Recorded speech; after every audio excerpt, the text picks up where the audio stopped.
नमस्कार, BTV news में स्वागत है आपका।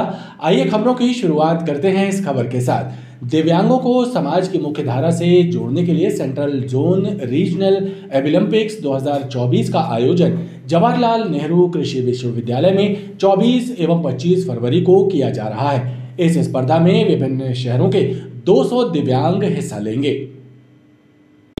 24 एवं 25 फरवरी को एग्रीकल्चर यूनिवर्सिटी में ओलंपिक्स प्रतियोगिताओं का आयोजन किया जा रहा है। दिव्यांग जनों की क्षमता और कौशल प्रदर्शन प्रतियोगिताओं के बारे में मध्य प्रदेश ओलंपिक और national Olympic association of India के पदाधिकारियों ने बताया कि दिव्यांगों की प्रतिभा को निखारने के लिए ये एक अनूठा प्लेटफॉर्म है। इसमें पेंटिंग, कंप्यूटर, बेकरी, सिलाई सहित अन्य विधाओं में दिव्यांग हिस्सा लेंगे। इंडियन रेड क्रॉस सोसाइटी जो जबलपुर की एक बहुत सक्रिय बॉडी है और जबलपुर के हर प्रमुख फिलैंथ्रोपिक एक्टिविटी में कहीं ना कहीं इन्वॉल्व रहती है। सौभाग्य से मैं उसका वाइस प्रेसिडेंट हूँ। सौरभ बड़ेलिया जी भी उसके वाइस प्रेसिडेंट हैं। इस तरह से 2 साइकिल हमने चलाए। कोविड के आने से 2 साल का गैप हो गया और फिर 2023 में फ्रांस में बच्चे पार्टिसिपेट किए और उसमें 13 दिव्यांग बच्चे थे, जिनमें 7 लोगों को मेडल मिला, 1 गोल्ड, 2 सिल्वर, 3 ब्रोंज। इस प्रतियोगिता में चयनित प्रतिभागी राष्ट्रीय स्तर की स्पर्धा में शामिल होंगे और नेशनल के विजेताओं को अंतर्राष्ट्रीय स्तर पर आयोजित प्रतियोगिता में शामिल होने का अवसर मिलेगा। अचल संपत्तियों के बाजार मूल्य गाइडलाइन के बारे में एक अहम बैठक कलेक्ट्रेट में संपन्न हुई, जिसमें पंजीयन विभाग द्वारा किए गए सर्वे के आधार पर जिले के अलग अलग क्षेत्रों में संपत्ति की दरों में वृद्धि किए जाने के संबंध में चर्चा हुई। कलेक्ट्रेट में आयोजित हुई बैठक में शहरी और ग्रामीण क्षेत्रों की 2683 लोकेशंस पर प्रॉपर्टी गाइडलाइंस के तहत दरें निर्धारित करने पर चर्चा हुई। इसमें से 1729 लोकेशन में रेट बढ़ाने का प्रस्ताव रखा गया और इन दरों पर आम जन से 26 एवं 27 फरवरी को आपत्तियां बुलवाई गई हैं। उस बैठक में जो रजिस्ट्रार विभाग के द्वारा जो कार्रवाइयाँ की गई हैं, सर्वे किए गए हैं, उसके आधार पर प्रपोज रेट प्रस्तुत हुए हैं। जो रजिस्ट्रियाँ पिछले सालों में हुई हैं, उन रजिस्ट्रियों के रेट के आधार पर, एक एवरेज के आधार पर निकाला गया है कि कहाँ कहाँ कितने रेट बढ़ना चाहिए। करीब 2600 लोकेशन है जहाँ पर की गाइडलाइंस तय की जाती हैं ज़िले में। 2600 में से लगभग 1700 लोकेशंस पे जो है रेट बढ़ाने का प्रस्ताव प्राप्त हुआ है और ये रेट जो रजिस्ट्रियाँ हुई हैं, उन रजिस्ट्रियों के एवरेज रेट के आधार पर तय किया है। आपत्तियों के निराकरण के बाद शासन को रिपोर्ट सौंपी जाएगी। शासकीय जमीनों पर काबिज अतिक्रमणों को हटाने और भूमि को चिन्हित करने के लिए चलाई जा रही मुहिम के तहत पनागर में एक तालाब को पूरकर समतल किए जाने का मामला सामने आया है। मौके पर पहुंचे प्रशासनिक अमले ने फिलहाल कार्य पर रोक लगा दी है और जमीन के दस्तावेजों की जांच की जा रही है। पनागर क्षेत्र में जगमोहन वार्ड में तालाब को पूरकर समतल किए जाने की शिकायत सामने आई है, जिसके बाद तहसीलदार विकास जैन अमले के साथ मौके पर पहुंचे और वहां पर मौजूद लोगों से जमीन से संबंधित दस्तावेज मांगे और जब उन्होंने कागजात नहीं पेश किए तो उस जमीन का खसरा नंबर देखा गया, जिसमें पाया गया कि पुराने खसरे में ये जमीन पानी मद में दर्ज थी। अभी जो तालाब पुराई की सूचना मिली थी उसके संबंध में जिनके द्वारा भी किया जा रहा था, कार्य अभी रोक दिया गया है कल और उनसे डॉक्यूमेंट्स मंगाए गए हैं। किस आधार पे तालाब की पुराई की जा रही है। पूर्व में 1910 में अभिलेख देखा गया है तो उक्त खसरा नंबर पानी मद में दर्ज है। उन पुराने खसरा निकाल के जांच भी कराई जा रही है कि प्राइवेट व्यक्तियों के नाम कैसे हैं। तहसीलदार विकास जैन ने फिलहाल तालाब की पुराई पर रोक लगवा दी है और इसकी जांच करने की बात कही है। यादव समाज को महंगी शादियों की फिजूल खर्ची से बचाने एवं सामाजिक संगठन को मजबूत करने परिचय सम्मेलन एवं सामूहिक विवाह कार्यक्रम का आयोजन किया जाने वाला है। अखिल भारतीय यादव महासभा के पदाधिकारियों ने बताया कि 25 फरवरी को परिचय सम्मेलन एवं 3 मार्च को सामूहिक विवाह का आयोजन किया जाएगा। अखिल भारतवर्षीय यादव महासभा के पदाधिकारियों ने पत्रकारों से चर्चा करते हुए बताया कि 25 फरवरी को अमखेरा में एक विशाल परिचय सम्मेलन का आयोजन किया जाने वाला है। साथ ही 3 मार्च को ग्वारीघाट गीता धाम में सामूहिक विवाह समारोह आयोजित किया जाने वाला है, जिसमें 101 जोड़ों का विवाह कराए जाने का लक्ष्य तय किया गया है। यहाँ पे ऑल इंडिया का एक अखिल भारतवर्षीय यादव महासभा का एक अधिवेशन तो होगा ही होगा, और उसको और भव्यता और विराटता प्रदान करते हुए 101 दूल्हों की बारात भी निकलेगी। और मुझे लगता है कि ये बड़ा अपने आप में विहंगम और विराट दृश्य होगा गीता धाम में।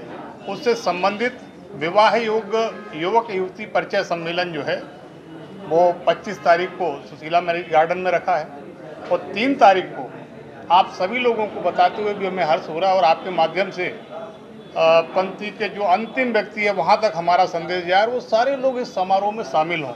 मुझे ऐसा लगता है कि पूरे देश से संगठन के मूल पदाधिकारी जो हमारे हैं, जो जनप्रतिनिधि हैं, हो सकता है वो देश के बड़े बड़े सदन के लोग भी हैं, वो सारे लोग भी रहेंगे, और माननीय मुख्यमंत्री महोदय भी 3 तारीख को यहाँ पर रहेंगे।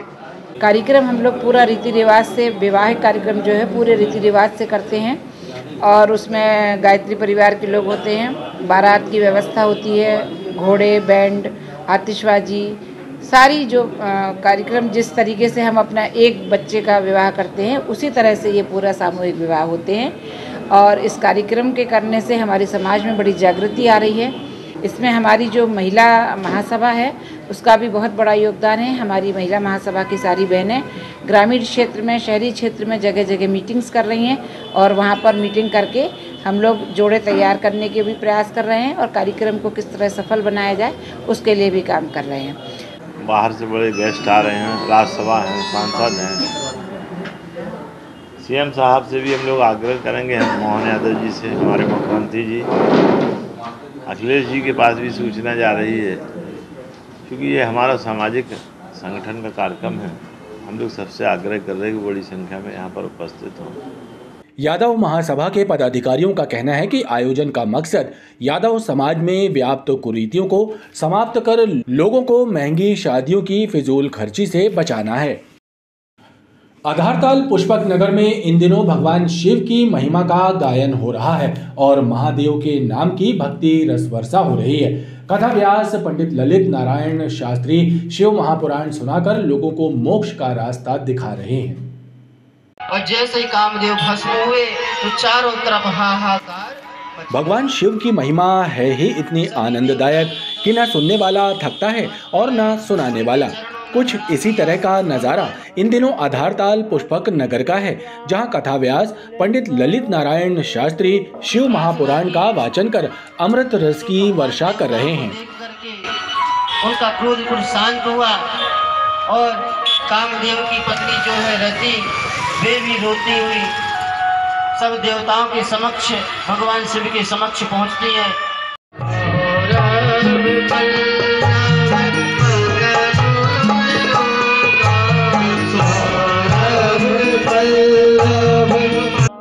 आयोजन के चतुर्थ दिवस भगवान शिव विवाह का वृतांत सुनाया गया, जिसे श्रवण कर श्रद्धालुओं ने पुण्य लाभ अर्जित किया। श्री राम लला सरकार घर घर विराजमान अभियान के तहत श्री राम सेवा संस्थान एवं गुरु शिष्य परिवार द्वारा नगर निगम महापौर, नेता प्रतिपक्ष सहित अन्य जनप्रतिनिधियों, निगम कर्मचारियों को श्री राम लला के चित्र भेंट किए गए। धर्म की अलख जगाने के लिए चलाए जा रहे इस अभियान से जुड़ने एवं हिंदुओं को संगठित करने पर जोर दिया गया। इस दौरान संस्था के सदस्यों ने बताया कि उनकी ये मुहिम जारी रहेगी और घर घर में भगवान राम के प्रथम दर्शन के चित्र पहुंचाए जाएंगे।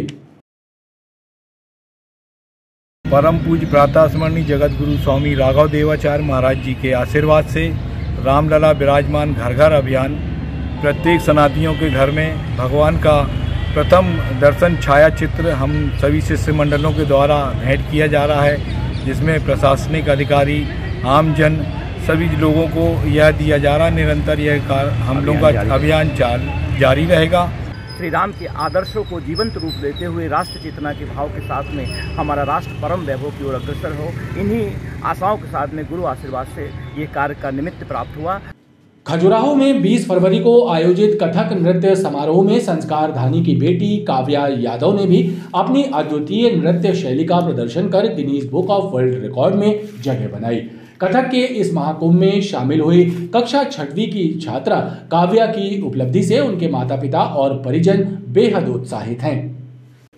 खजुराहो नृत्य महोत्सव के 50 वर्ष पूरे होने पर 20 फरवरी को खजुराहो में आयोजित कथक महाकुंभ में शहर से भी भरतीपुर क्षेत्र के निवासी सचिन यादव और सुष्मिता यादव की पुत्री एवं भाजपा नेता नवीन यादव की भतीजी काव्या यादव ने भी हिस्सा लिया और शानदार नृत्य शैली का प्रदर्शन कर सभी का मन मोह लिया। मैं अपने माता पिता और गुरु के आशीर्वाद से आज इतनी काबिल हुई कि मुझे खजुराहो में कथक नृत्य करने का मौका मिला, जिसने वर्ल्ड रिकॉर्ड बनाया। मुझे वहाँ पे नृत्य करते समय बहुत खुशी हुई कि मैंने वहाँ पे अपना नाम दर्ज कराया। पूरे भारतवर्ष से लोग आए थे, बहुत जगह से आए थे और सब ने अच्छा किया। आपको कैसा लगा वहाँ पर परफॉर्म करके? मुझे बहुत अच्छा लगा। उसमें एक वर्ल्ड रिकॉर्ड बनाया है जिसमें 1500 से ज़्यादा लोगों ने पार्टिसिपेट किया, जो संपूर्ण भारतवर्ष से आए थे। और भारतवर्ष से आने के बाद जो मेरी बेटी ने परफॉर्मेंस किया, वहाँ तारीफ़ें हुई हैं और हम लोग दोनों माता पिता बहुत ही गौरवान्वित अपने आप को महसूस कर रहे हैं। और इनके गुरु जो भैरवी मैम हैं, हम उनका धन्यवाद देते हैं। Guinness book of world record में नाम दर्ज होने पर काव्या एवं उनके परिजन बेहद खुश हैं और उन्हें गर्व है कि काव्या भी इस उपलब्धि का अहम हिस्सा रही। केंद्र एवं राज्य सरकार पर उपेक्षा का आरोप लगाते हुए आंगनबाड़ी कार्यकर्ता एवं सहायिका एकता यूनियन की सदस्यों ने एक बार फिर से शासन के विरुद्ध मोर्चा खोलने का मन बना लिया है। मीडिया से चर्चा करते हुए संगठन के सदस्यों ने बताया कि उनका 2 दिवसीय राज्य स्तरीय सम्मेलन 24 फरवरी को समाप्त होगा, जिसमें 300 से भी ज़्यादा सहायिकाएं और कार्यकर्ता शामिल हुई हैं और इस सम्मेलन में आंगनबाड़ी सहायिकाओं और कार्यकर्ताओं की मांगों को पूरा कराने पर मंथन हुआ। इसमें जो एकमात्र योजना है ICDS, जिसमें बच्चों का कुपोषण का एड्रेस करते हैं, वो योजना का बार बार बजट में कटौती कर रहे हैं। महंगाई के दौर में पोषक आहार का भी इवन कोविड के टाइम में भी घर घर बांट रहे थे, तो उसमें पैसा बढ़ाना चाहिए। लेकिन बजट में ये जो चुनाव के पहले का भी जो इंटरिम बजट आया है, उसके अंदर में भी 300 करोड़ रुपए का कटौती हुआ है। और जो सेविका सहायिका उसमें काम कर रहे हैं, जो सेवाओं को डोर टू डोर पहुंचा रहे हैं, बच्चों का जो असली काम उसमें कर रहे हैं, उनका जो मानदेय जो सरकार बोलते हैं वो बिल्कुल एकदम उसमें कोई भी वृद्धि नहीं किया है।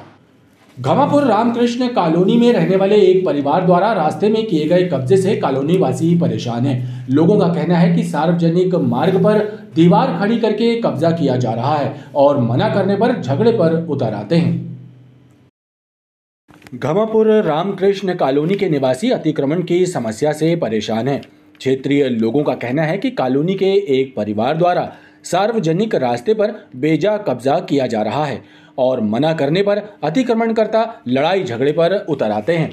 पूर्व पार्षद तक को देख लेने की धमकी दी जा रही है।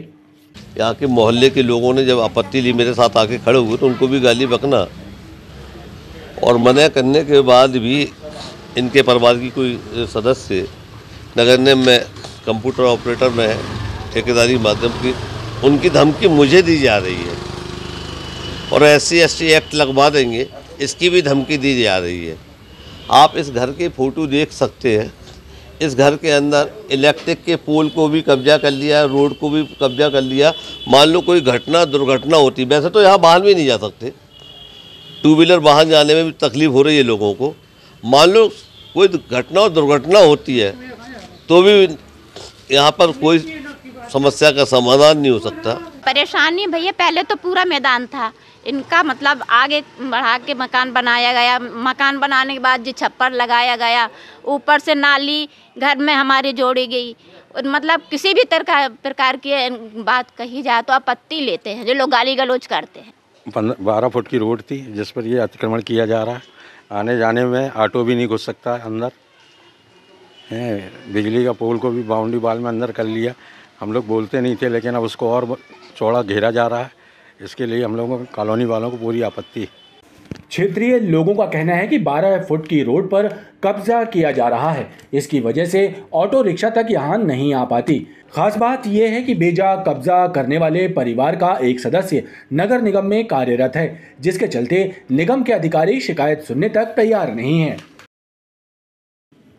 नेपियर टाउन स्थित नचिकेता हायर सेकेंडरी स्कूल में उस वक्त हंगामे की स्थिति बन गई जब फीस जमा नहीं होने की वजह से स्कूल प्रबंधन ने कक्षा 9वीं की एक छात्रा को स्कूल में प्रवेश नहीं दिया और परीक्षा में बैठने से भी मना कर दिया। इसकी सूचना मिलने के बाद अखिल भारतीय विद्यार्थी परिषद के सदस्य भी वहां पहुंच गए और विरोध प्रदर्शन किया। इस दौरान पुलिसकर्मियों और छात्रों के बीच बहस भी हुई। एबीवीपी के कार्यकर्ता और पुलिस कर्मियों के बीच हो रही बहस का ये नज़ारा नेपियर टाउन स्थित नचिकेता स्कूल का है। दरअसल हंगामे की वजह यह है कि कक्षा 9वीं की एक छात्रा अनन्या मिश्रा को फीस जमा नहीं होने की वजह से परीक्षा में बैठने नहीं दिया गया। लिहाजा एबीवीपी ने स्कूल में नारेबाजी करते हुए विरोध प्रदर्शन किया। इस दौरान मौके पर मौजूद पुलिस कर्मियों से स्कूल में प्रवेश को लेकर बहस भी हुई। और मांगोती कहते कि आवेदन कौन दिया तो उसका सीवी तक नहीं देते कि आपने जो आवेदन दिया